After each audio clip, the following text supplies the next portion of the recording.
दोस्तों, इस देश में अंधभक्तों का आलम यह है कि अब विदेशों में जा जा करके गंध फैला रहे हैं। जी, मैं यही सही कह रहा हूं। आज जो मैं आपको वीडियो दिखाने जा रहा हूं, जो तस्वीरें आपको दिखाने जा रहा हूं, आप देख के और सुन के अपना माथा दीवार पे ना दे मारिएगा, बस इतनी अपील है। क्योंकि ऐसी जाहिलियत आप सिर्फ अंधभक्तों से ही एक्सपेक्ट कर सकते हैं।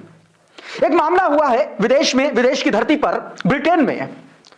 एक मोदी भक्त पढ़ाई करने गया था और वहां वो क्या क्या गुल खिलाने लगा नाबालिग बच्चियों को लेकर के, और उसके बाद जिस तरीके से उसको पुलिस ने धरा तो कैसे वो नाक रगड़ने लगा, कैसे वो गिड़गिड़ाने लगा पुलिस के सामने, वो मैं आपको बताऊंगा। और किस तरीके से अचानक से वही व्हाट्सएप यूनिवर्सिटी का ज्ञान बढ़ाने लगा वहां भी, और कहने लगा कि देखिए ये पूरा का पूरा मामला गड़बड़ हो जाएगा, कूटनीतिक दृष्टि से आप ये सब नहीं कर सकते। ज्ञान देने लगा पुलिस को, और पुलिस ने जो उसको उल्टा लपेटा है तो भयंकर तरीके से गिड़गिड़ाता नजर आया। आपको दिखाता हूं वो सब कुछ, अभी मैं दिखाऊंगा।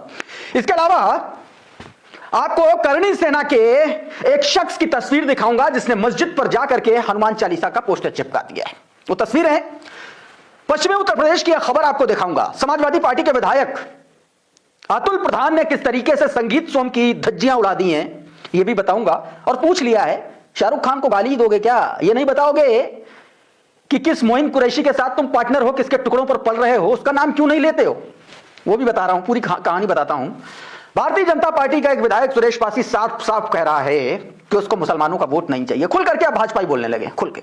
और कैसे ममता बनर्जी ने अमित शाह की चूल्हे हिला दी हैं, धज्जियां उड़ा दी हैं, और रिपब्लिक टीवी का पत्रकार कैसे बुरी तरीके से कूटा गया इन द सेंस अपने ही जाल में फंस गया, वो मैं आपको दिखाऊंगा। तमाम सारी खबरें, लेकिन सबसे पहले मैं चाहता हूं आप एक वीडियो देख डालिए। पूरा अंग्रेजी नहीं आती है फिर भी देख डालिएगा, बहुत सिंपल भाषा में है, लेकिन सिर्फ ये वीडियो देखिएगा जरूर, ताकि आपको ये समझ में आए कि अंधभक्ति का खामियाजा कितना बुरी तरीके से भुगतना पड़ता। जरा ये वीडियो देखिए।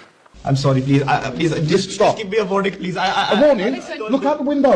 There's the police. I won't do that again. There's no warning. I'm sorry. Too late. I won't do it. I won't. Too late. Please. How long is your visa? How long is your visa? Next December. Next December. My course gets over. Well, it's just been shortened to 4 months, mate, because you're going home. Please. I'm sorry for that. I won't do it again. I please, just give me a warning. Too I'm late. sorry. I'm sorry for that. Too late. I didn't know the law. Please, I'm sorry. Look, I'm not the police. I'm just here to speak to you. The police are outside. What is your room number again? 201. G. I. 201I. Yeah. I'm really very sorry. I think you've just been evicted as well. Huh? I think you've just been evicted. This is student accommodation. Yeah. That means the students here. How long have you been in this country? For 4 months, 3 months. Is that it? I guess so. 3 months. I think I came here on September. Have you ever September. met any children before? No, not really. What do you mean, not really? I haven't seen any children before. Most of them have the same height as 5 feet. So I don't know what children who are. That's how big this child was, wasn't it? I don't know what's You the said to difference. her, how big are you? She told you 5 feet. Please, I'm sorry. Just give me the last warning, please. I don't want. I really don't have you. Too late. दोस्तों, ये लड़का भारतीय है, ये England पढ़ने गए थे और वहां पर जाकर के सोशल मीडिया पर नाबालिग लड़कियों को सेक्स काउंसलिंग देने लगे। उसके बाद पुलिस ने इनको धर लिया, और जब धर लिया तो पुलिस को यह ज्ञान देने लगे कि देखिए आप अरेस्ट नहीं कर सकते, क्योंकि अगर आप अरेस्ट करेंगे तो भारत और इंग्लैंड के बीच के जो कूटनीतिक रिश्ते हैं वो खराब हो जाएंगे। आप सोचिए, जो व्यक्ति पढ़ाई करने वहां गया है, वहां पर कांड कर रहा है, और जब पुलिस उसको अरेस्ट करने आई तो उसको ज्ञान दे रहा है कि जियोपॉलिटिक्स का, इंटरनेशनल रिलेशंस का ज्ञान दे रहा है। और पुलिस ने फिर उसकी किस तरीके से खातिरदारी की, किस तरीके से वो गिड़गिड़ाता नजर आया, वो भी आपने वीडियो में देखा होगा। दविंदर पाल सिंह ये वीडियो शेयर करते हुए लिख रहे हैं, कह रहे जितेश पढ़ने के लिए भारत से इंग्लैंड गया था, लेकिन वहां जाकर के सोशल मीडिया पर नाबालिग लड़कियों को सेक्स काउंसलिंग देने लगा। या तो इसके बाप के पास करोड़ों की काली कमाई होगी, या फिर उन्होंने लाखों का लोन लेकर के औलाद को पढ़ने भेजा होगा, लेकिन कमाने के चक्कर में भूल गए कि लौंडे का प्रोग्राम कैसे किया जाए, ये औरतों को इज्जत दे। लौंडा बताकर के बलात्कार की तरफ धीरे धीरे कदम बढ़ा रहा था। इससे पहले ही पुलिस ने पकड़ा तो बोला मैं भारतीय हूं, और यह भी नहीं बोला कि मैं मोदी के देश से आया हूं, ऐसा भी दावा किया गया है। पुलिस वालों का जवाब था कि मैं क्या करूं। फिर लड़का बोला कि मैं मोदी के भारत से हूं। उसके बाद पुलिस ने ऐसा डंडा किया कि लड़के ने सब बक दिया और अब संघी वीर सावरकर बन गया। यह उन्होंने पूरी तरीके से लिखा। यही वीडियो दोस्तों नीमो यादव ने जारी किया अपने ट्विटर हैंडल से। He is Jitesh an Indian citizen, he went to England for study on a student visa, he used to live in a red lane commentary but began using social media for wrong reason. He was taking to underage girl and grooming them which is morally illegal and a criminal offense under the law। और उसके बाद किस तरीके से गिड़गिड़ाया आपने देखा।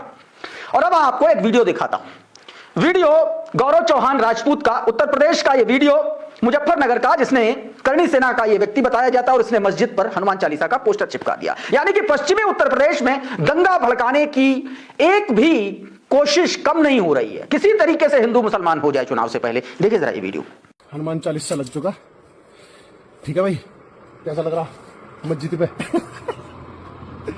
राजस्थान गोगा मेडी का बदला अब इन मुसलमानों से लिया जाएगा। सामने मस्जिद है और ये है हनुमान चालीसा, और यो एक मस्जिद नहीं, पता नहीं कितनी मस्जिदों का लगेगा, एक कितने सारे है। जब हमारे जहारवीर गोगा मेडी पे राजस्थान ये मंदिर पे कलमा लगा सके, तो हम मस्जिद पे हनुमान चालीसा क्यों नहीं लगा सकते?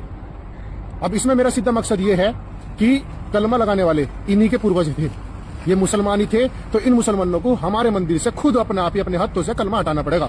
और मंदिर में जो मुसलमान पंडित बने बैठे, इन्हें खुद मुसलमानों को वहां से हटाना पड़ेगा, क्योंकि मुसलमानों में से मुसलमान की कोई लोंडिया या उनका कोई लड़का अगर हमारे हिंदू भगवानों का हल्का सी भी पढ़ाई मार दे, तो ये लोग उनके नाम का फतवा जारी कर दें।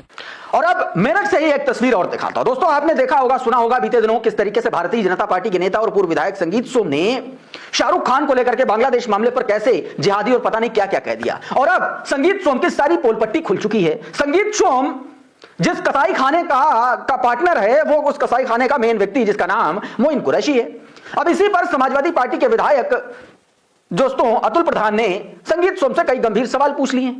देखिए जरा क्या कुछ कहा गया।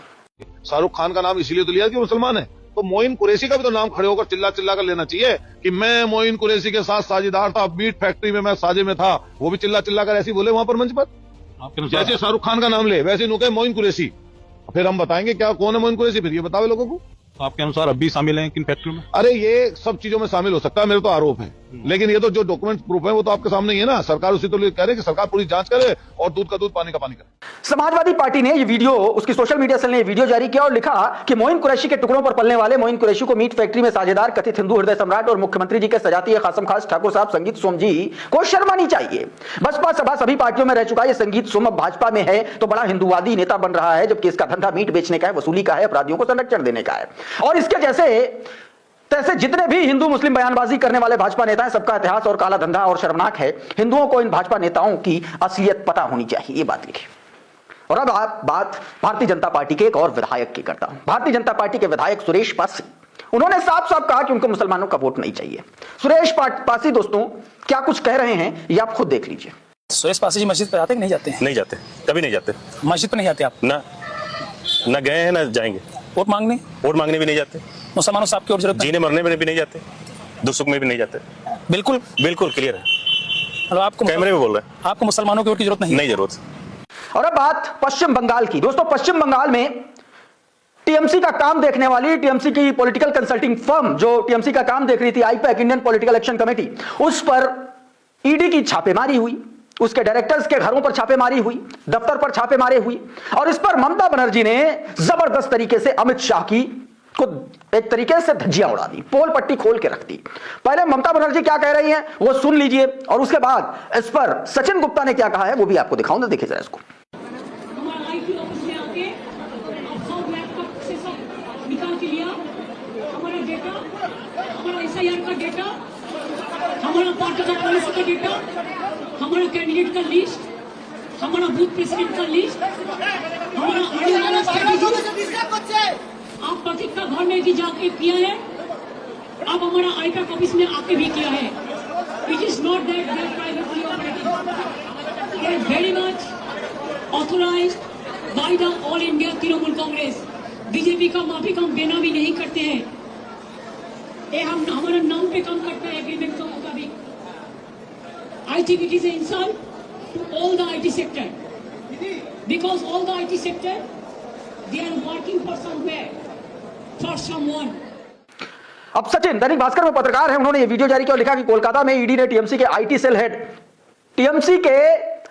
हेड, जबकि सच ये है कि प्रतीक जैन आईपैक के डायरेक्टर्स में से एक है। और प्रतीक जैन के घर पर और उनकी पॉलिटिकल कंसल्टिंग फर्म जिसमें वो डायरेक्टर है IUPAC Indian political action committee, उनकी फर्म पर छापे मारे, तभी वहां ममता बनर्जी पहुंच गई। और ममता बनर्जी ने कहा कि क्या ईडी अमित शाह का काम पार्टी और हार्ड डिस्क और उम्मीदवारों की सूची जब्त करना है, ये एक घटिया और शरारती गृहमंत्री है जो देश की सुरक्षा नहीं कर पा रहा, सीधे तौर पर घटिया गृहमंत्री अमित शाह के लिए कह दिया। एक और वीडियो जिसमें हरी फाइल लिए हुए ममता बनर्जी खड़ी हुई हैं और सीधे तौर पर चैलेंज कर रही हैं क्या यह ईडी की ड्यूटी है। अमित शाह जो है किसी की पार्टी दफ्तर में जाकर के हार्ड डिस्क वगैरह कलेक्ट कर रहा है। यह भी जरा देखिए इसमें क्या कुछ कहा गया। party hard disk, the candidate list, the party strategy, the party plan. Is it the duty of the ED and Amit Shah? The nasty home minister, the naughty home minister who cannot protect the country, and is taking away all my party documents. If I get the BJP party office, what will be? What will be the result? They didn't have any guards. One side the SIR case, they are deleting all the names of the Bengal people. More than 2 crore people, 1.5 crore people are being called, 54 lakhs are being deleted without any asking their details. इस video को share किया मोहम्मद जुबैर ने और लिखा ममता बनर्जी के बयान को quote करते हुए, is it the duty of ED Amit Shah to collect the party hard disk, candidate list, the party strategy? Is it the duty of ED और Amit Shah, the most nasty home minister, naughty home minister who cannot protect the country and is taking away all my party documents? सीधे आरोप लगाया कि party के सारे document ED के जरिए वो उठवा रहे हैं।